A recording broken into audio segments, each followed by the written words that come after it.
안녕하세요. 뉴스 제목은 영끌족들이 운다 그랬는데 영끌족들이 우는 게 아니라 피눈물을 흘리게 될 겁니다. 피눈물을. 왜겠습니까? 꽤 충격적인 사항이 점점 열리고 있다라는 걸 그들도 이제 아는 겁니다. 영끌하면요 80대에도 일해야 돼요. 80대, 90대 죽을 때까지 일하다가 있잖아요. 남은 빚을 다른 가족들에게 떠넘기게 될 겁니다. 주택담보대출 50년, 40년, 제정신이 아닙니다. 미친 겁니다. 기득권들이요, 노동력을 착취하고 더 부려먹으려고 저렇게 미치게, 말도 안 되게 빚을 지게 만들었습니다. 지금 현재 미국에서 상업용 부동산발 경제위기가 시작이 되었습니다. 공실이 넘쳐나고 있습니다. 미국이 저렇게 터져나가면요, 시간 차이를 두고 한국이 똑같이 그보다 훨씬 더 심한 충격을 겪게 됩니다. 미국 상업용 부동산 대폭락이 이제 한국의 IMF 시즌2를 부르는 거죠. IMF 때 이자 20%, 25%를 갚느라고 허덕이며 허리가 휘어진 이들이 많습니다. 그들은 지금까지도 숨죽이면서 유령처럼 살고 있습니다. 그게 이제 이번에 또 벌어진다라고 보면 맞죠. 지금은 꽤 상황이 안 좋습니다. 오죽하면 IMF에서 한국 정부에게 부동산 대출 규제 완화를 재검토하라고 얘기할까요? 근데 윤석열 정부가 윤대지가 듣냐고요? 안 듣죠? 윤석열 윤대지는요, 소맥 말아먹고 술 처먹고 싸돌아다니고 지 마누라하고 해외여행 다니고 비행기 타고 쳐돌아다니는 거나 좋아하지, 사진 찍는 거나 좋아하지 제대로 일하는 놈이 아니잖아요. 그런 놈을 뽑은 이 대한민국 국민들이 이 죄죠. 끔찍한 내수위기가 이제 벌어지는 거죠. 시중에는 현금이 말라가고 있습니다. 나라가 파탄 지경입니다. 나라가 엉망이 되고 있죠.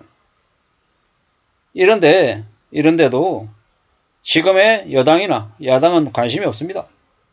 대차 대조표 불황이라고 하죠. 돈이 생기면 빚 갚고 이자는 미친듯이 오르고 계속 갖고 있는데 아둥바둥거리면서 빚을 갚으려고 애쓰고 있는데도 계속 허덕여야 되는 거죠. 앞으로 삶이 엄청나게 무서워집니다. 빚이 진짜 무섭다라는 걸 잊지 말아야 됩니다. 절대로 쉽지 않은 겁니다. 사는 게 얼마나 무서운데요. 이제 정신 바짝 차리고 살아야 됩니다. 왜 유럽이나 일본의 드라마나 영화를 보면 그렇게 자극적인 장면이 많이 나왔을까요? 이제 지금에 와서 보니까 좀 이해가 되는 것 같습니다. 꽤 충격적인 일들이 많이 벌어졌고 그네들은 그걸 견디면서 살아왔기 때문에 지금 저들이 저렇게 선진국의 이름으로 살고 있는 겁니다. 무서운 거죠. 정말로 뭔가를 하나 얻기 위해서는 9가지의 포기가 있어야 된다라고 합니다. 어떻게 살아야 되겠습니까? 어떤 마음을 가지고 지내야 되겠습니까? 일본 드라마, 일본 소설 이별까지 7일이라고 하는 하야미 가즈마사의 작품이 있습니다. 작가의 거품 경제 시기에 대출을 받아서 있잖아요. 40평대의 주택을 샀어요. 35년 이제 담보 대출인 거죠. 이제 부장으로 승진한 이제 가장이 정년퇴직까지 일할 걸로 계산해가지고 이제 수입을 이제 산정해가지고 대출을 받은 거예요. 근데 알고 봤더니 좀 지나니까 부장 승진했는데 이사도 되고 대표이사도 될지 모르겠다고 생각했는데 상황이 바뀌면서 자회사로 강등되고 그마저도 조기 퇴직돼가지고 이제 내몰린 거죠. 그러다 보니까 어떻게 됩니까? 대출금에 쪼이고 생활비는 안 들어오고 아내가 카드 돌려막게 하고 그러다 보니까 나중에 어떻게 됐습니까? 빚이 엄청나게 많은 거예요. 뒤늦게 이제 아들들이 확인해 보니까 빚이 감당이 안 되는 거예요. 이러한 일들이 앞으로 한국에 없냐고요. 아까 말씀드렸던 이별까지 7일에 그 가장이 연끌족이었던 거예요. 연끌족. 쉽지 않은 결정을 한 거죠. 분세에 맞게 살아야 되는데 조금 욕심부려가지고 그렇게 연끌을 하다 보니까 가족들의 삶이 다 망가졌던 거죠. 지금요, 이제 고소득 중산층들이 집을 2채, 3채, 5채 샀단 말이에요. 투기로 돈을 쉽게 번다고 무지하게 빚을 내서 연끌을 했단 말이죠. 이제 그들이 앞으로 어떤 일을 겪겠습니까? 미치는 거죠. 충격인 거죠. 뭐 전라도 나주 지역이고 경기도 이천 지역이고 뭐 30평대 아파트 뭐 4억이다 5억이다 7억이다 서울이고 경기도 얘기하는 게 아니에요.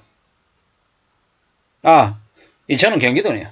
뭐 좌우지간 저 외곽 지역에 있는 아파트들 가격이 너무 많이 높아졌는데 그걸 뭐 떠오른다고 미신들이 사댔던 거죠.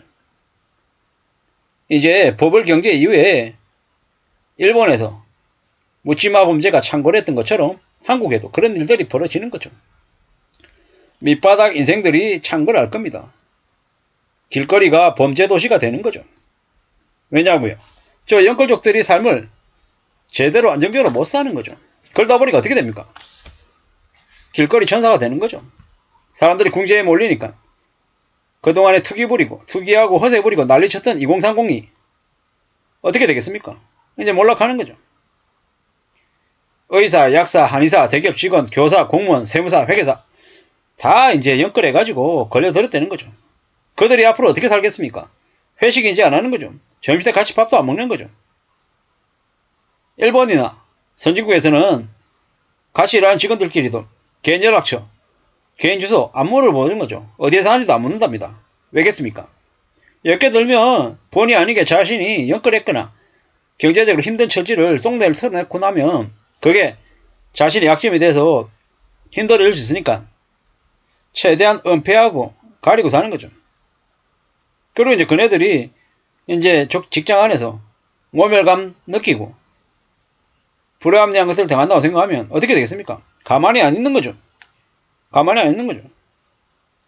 왜 개인 전화번호, 주소 안 묻겠습니까? 왜 모르겠습니까?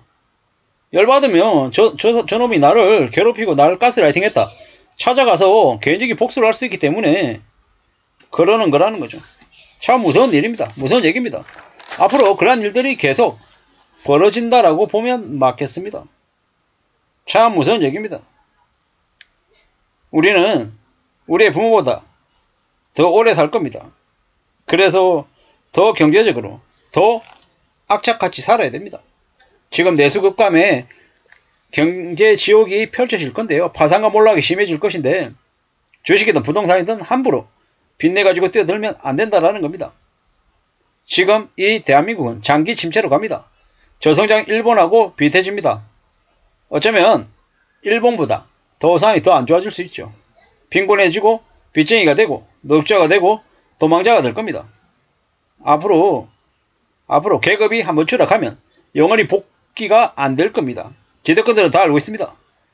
이번에 부자되기 열풍에 많은 이들을 노예로 전락시켰다라고 생각해야 됩니다. 연가족 되면 우는 게 아니라 피눈물 흘린다 라고 생각해야 될 것 같습니다. 이상입니다.